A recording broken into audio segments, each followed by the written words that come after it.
तो भैया इस वक्त अमेठी में इस बात की चर्चा जोरों पर है कि राहुल गांधी क्या स्मृति ईरानी के खिलाफ चुनाव लड़ेंगे। रायबरेली से कौन चुनाव लड़ेगा, सोनिया गांधी लड़ेंगी या प्रियंका गांधी लड़ेंगी? क्या बनारस से प्रियंका गांधी सीधा नरेंद्र मोदी के खिलाफ चुनाव लड़ेंगी? ये तमाम चर्चाएं हो रही हैं, लेकिन mood of the nation India Today C Voter का जो सर्वे सामने आया है वो कहीं ना कहीं कांग्रेस पार्टी को यूपी में झटका देने वाला है। क्या राहुल गांधी चुनाव हारेंगे? क्या सोनिया गांधी चुनाव हारेंगी? क्या राहुल, सोनिया, प्रियंका में कोई दो चुनाव हार जाएंगे, कोई सिर्फ एक जीतेगा? जी हां, ऐसा इसलिए हम कह रहे हैं कि जो सर्वे में फिलहाल स्थिति बताई जा रही है वो कांग्रेस के लिए यूपी में बिल्कुल अच्छी नहीं है। अगर अभी चुनाव होते हैं तो गुरु कांग्रेस के खाते में एक सीट आएगी, सिर्फ एक।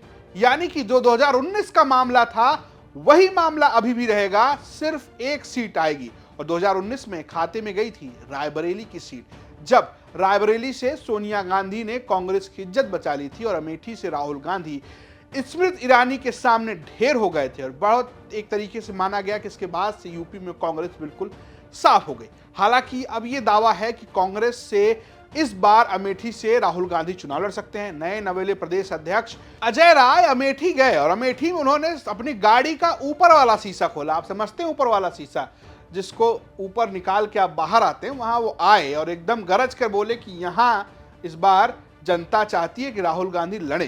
सर, आपका बयान आया है कि राहुल गांधी अमेठी से 2 लोकसभा। आप सबकी डिमांड है, पूछिए यहाँ कमेटी की जनता की डिमांड है कि नहीं? देखिए, ये जनता की कार्यकर्ताओं की डिमांड है।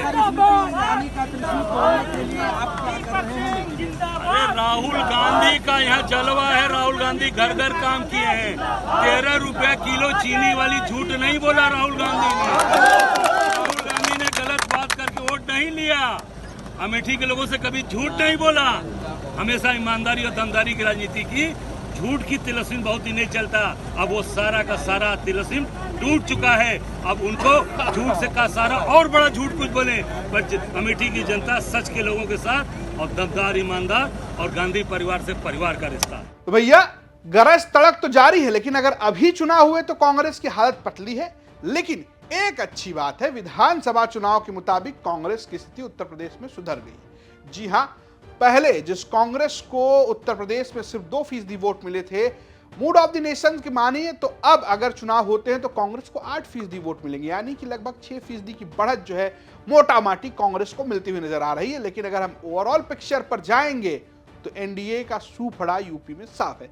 सीटों की बात कर लेते हैं तो सीटों की अगर हम बात करेंगे, हमने आपको कांग्रेस का मामला बता ही दिया। बीजेपी प्लस एनडीए यानी कि एनडीए गठबंधन को 72 सीटें मिलती हुई नजर आ रही हैं, जिसमें से 2 अपना दल की सीटें बताई जा रही हैं, 70 बीजेपी को मिल रही है। सपा गठबंधन 7 सीटें ले आ रहा है। कांग्रेस को मिलाकर अगर आप इंडिया बनाते हैं तो 8 सीटें मिल रही हैं और बसपा के खाते में 0 यानी कि 0 जा रहा है।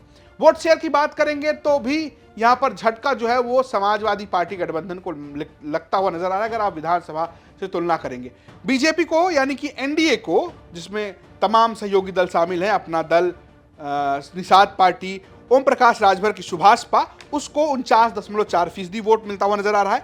इंडिया के खाते में कांग्रेस प्लस समाजवादी पार्टी को 37.9% वोट मिलता हुआ नजर आ रहा है, जो विधानसभा चुनाव के बराबर है। लेकिन समाजवादी पार्टी को बड़ा झटका लगता हुआ मिल रहा है, क्योंकि उसके जो गठबंधन की वोट शेयर है वो 29% पर आकर सिमट रहा है, जबकि वो पिछली बार 37% पर थे। बीएसपी को 7.7% वोट मिल रहा है। विधानसभा के मुताबिक भारी नुकसान है, 13% से घटकर वो 7% पर आ रहे हो। अन्य के खाते में 5% वोट जाते हुए नजर आ रहे हैं। तो कुल मिलाकर बड़ा सवाल यह है कि चुनाव कौन हारने वाला है, राहुल गांधी, प्रियंका गांधी या सोनिया गांधी? देखते रहिए यूपी तक। नमस्कार।